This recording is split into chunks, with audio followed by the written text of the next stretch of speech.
안녕하세요. 저는 63세 남자이고 두 자녀가 있습니다.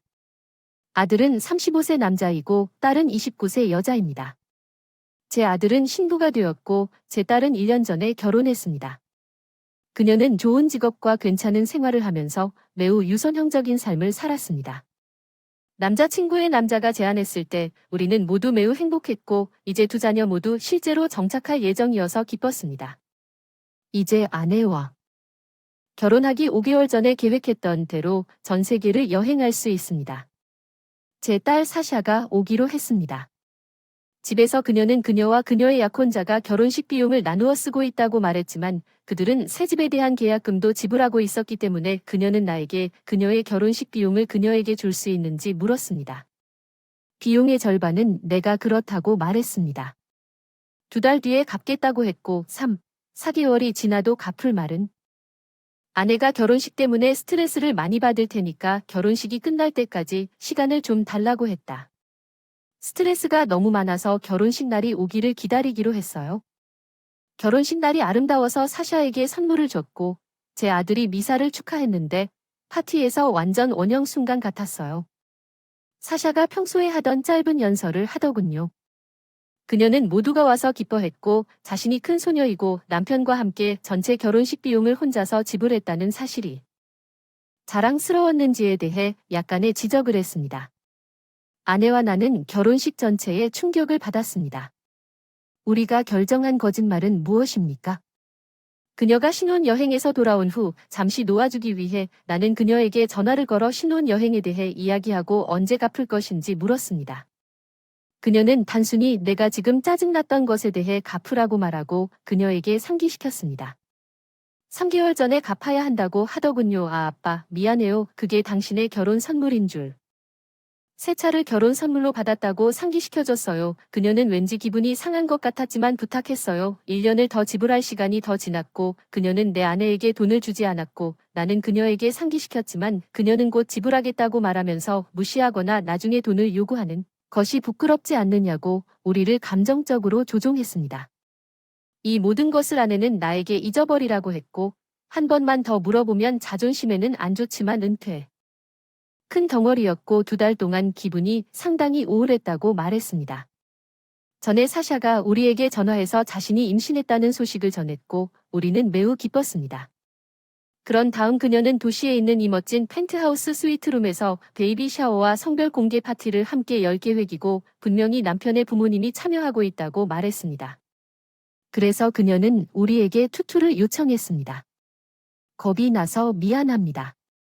나는 친절하면서도 즉시 아내에게 결혼식 비용을 이미 지불했기 기여하지 않겠다고 말했습니다.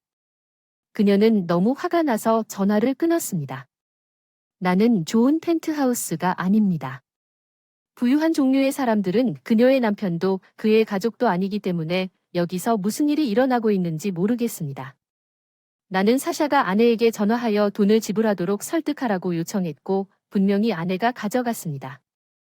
내 쪽에서도 그녀는 거절당하는 것을 참을 수 없었고 손자를 부양하는 것이 우리의 의무이며 내 아들에게는 가족이 없기 때문에 우리에게서 더 많은 섭리를 받아야 한다고 말했습니다. 내 아내는 극도로 화가 나서 그녀에게 말했습니다.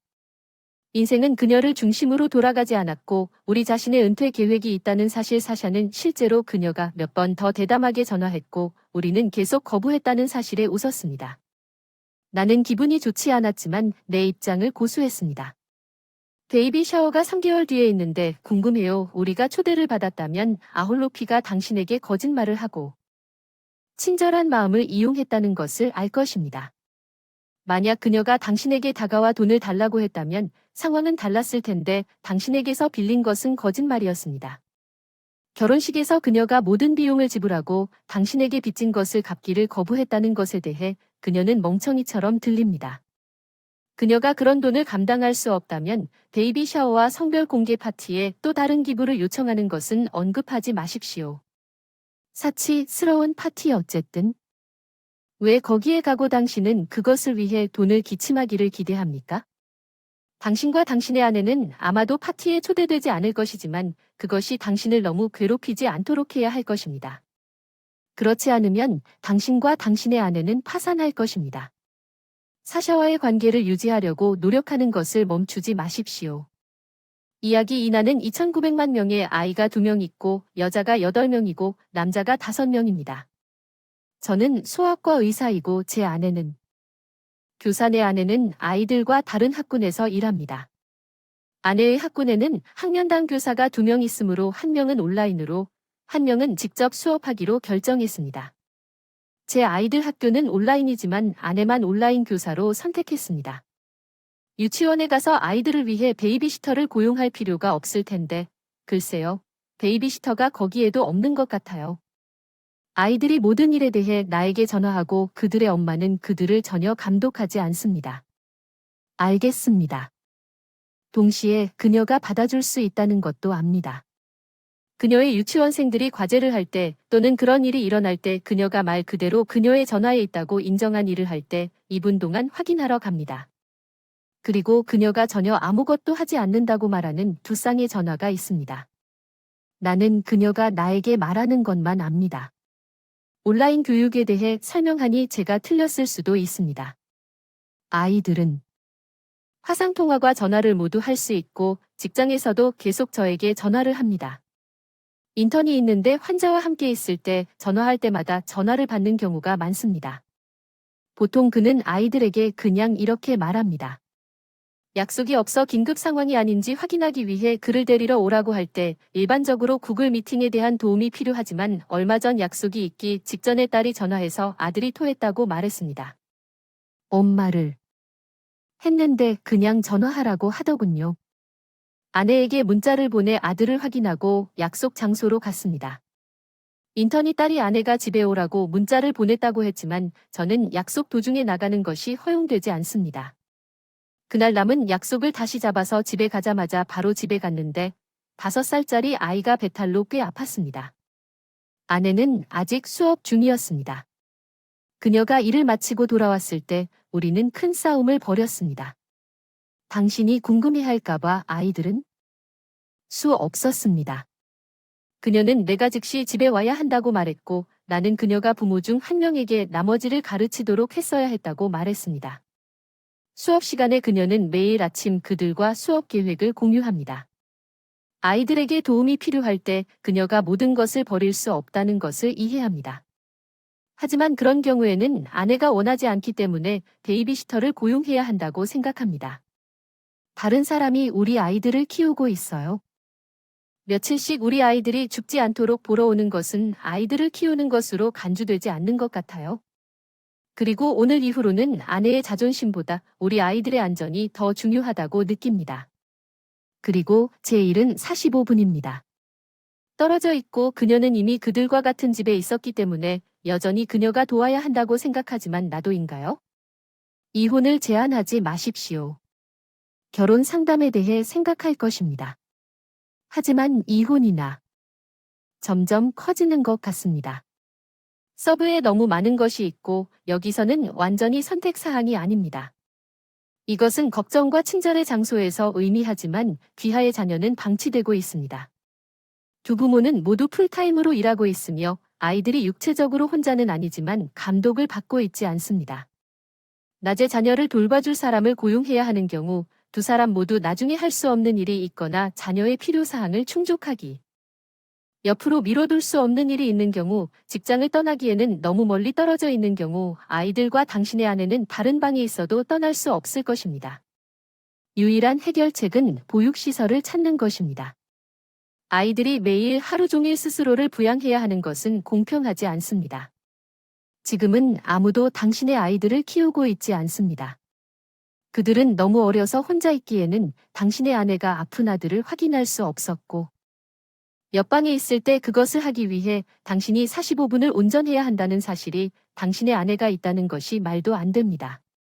집에서는 아이들이 아프면 그녀가 확인한다는 것이 논리적으로 타당하지만 당신은 45분 거리에 있는 반면 그 45분 동안 무슨 일이 일어났는지 말이 안 된다면 당신의 아내는 여기에서 큰입니다.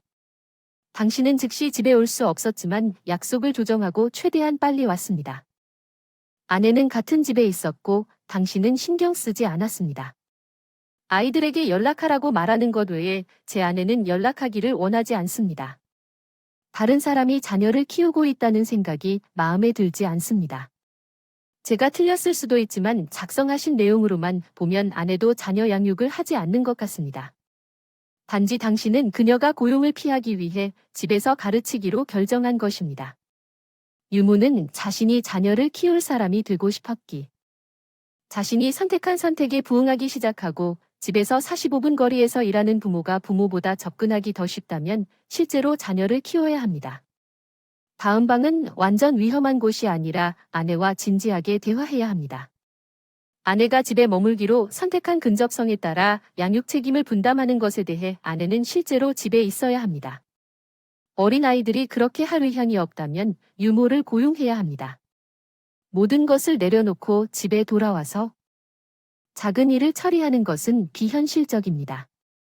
완벽하게 유능한 부모가 바로 옆방에 있을 때 지속 불가능하고 불필요합니다. 이야기 3좋아요. 이 게시물이 승리했습니다. 머지않아 난 임신 9개월이고 말 그대로 3주 만에 첫 출산이 예정되어 있고 이 일이 끝나기만을 기다릴 수 없어 어쨌든 해가 빨리 뜰 테니 남편과 나는 사람들을 위한 규칙을 만들었습니다. 규칙은 다음과 같습니다. 불편하시거나 신생아를 안는 방법을 경우 하나, 앉아서 저나 제 남편이 아이를 건네드릴 것입니다. 둘, 몸이 아프면 아기가 아기 곁에 있을 때까지 기다리셔야 합니다. 대부분 우리 가족을 위한 것입니다. 동물들이 내 아기를 핥지 못하게 하세요. 4. 나에게 가장 중요한 것은 아기에게 뽀뽀하지 마세요. 우리는 이 규칙을 가족들에게 말했고 대부분은 이해했지만 제 친척들은 뽀뽀하는 것에 동의하지 않고 그렇게 생각합니다. 그들이 손주를 너무 오래 기다려야? 이제 손자가 거기 있을 때 그에게 키스하는 것이 허용되지 않는다는 것은 불공평합니다. 나는 단지 누구도 내 신생아에게 세균을 옮기는 것을 원하지 않으며 심지어 남편과 나는 처음 몇 주 또는 몇 달 동안 그에게 키스하지 않을 것입니다. 그들은 여전히 우리가 그들을 더럽다고 부르는 것이 불공평하다고 생각합니다. 심지어 그렇지 않은 경우에도 기분이 나빠지기 시작했고 그냥 이것을 흔들어야 할 것. 규칙은 나와 내 남편에게 중요하기 때문에 이 규칙을 편집하는 데 열중하는 사람입니까? 이것은 우리 아기를 위해 가지고 있는 행의 전체 목록이 아니며 그중 일부에 불과합니다. 삭제했어야 했던 항목입니다. 개인적으로 이 아닌 몇 가지 댓글을 위해 지금 게시물에 올라와 있습니다. 의사와 상담하여 언제 키스를 허용하는 것이 안전한지 알아보고 기대할 수 있는 예상 날짜를 알려주고 윗부분에 키스할지 수도 있습니다. 모자를 쓰고 머리를 감는 것은 안전할 것입니다. 그러나 아기에게 키스를 하지 않는 것은 특히 추운 계절과 독감 시즌에는 매우 일반적인 규칙입니다. 솔직히 말해서 당신의 목록에 독감 예방주사가 없다는 것이 놀랍습니다. 지금 당장 확산되고 있다는 것은 의미가 있습니다. 특히 잠복기가 12인 코로나 바이러스의 증가로 인해 아기 주변에 있는 모든 사람이 모든 백신 100일 해 MMR 독감이 끝나기 전에 최신